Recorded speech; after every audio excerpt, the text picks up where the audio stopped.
любов к روشن فرهنگی سیاسی این تنها برای متحد بودن ملت است. امیرالله اسدالله رئیس شهر قرغانتپه و یکی از برادران همسر رئیس جمهوری تاجیکستان به خاطر به وظیفه دیگر گذشتن از مقامش آزاد شده است.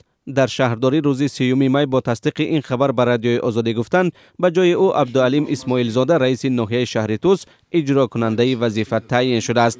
معلوم نیست که امیرالله اسدالله کارش را در کدام مقام ادامه خواهد داد. امیرالله اسدالله یکی از برادران همسر امام علی رحمان رئیس جمهوری تاجیکستان است که ماه فوریه سال 2014 به مقام رئیس شهر قرغانتپه تعیین شده بود و تا آن زمان رهبری ناحیه جلال الدین بلخی را بر عهده داشت و از هواداران شعر و شاعری هم دانسته می شود. امیرالله اسدالله سال 1969 به دنیا آمده تا رسیدنش به مقام رئیس ناحیه جلال الدین بلخی رهبری کارپوراسی تجاری رشد ختلان یکی از شرکت‌های بزرگ فعال در میدان تجارت جنوبی تاجیکستان را بر دوش داشت.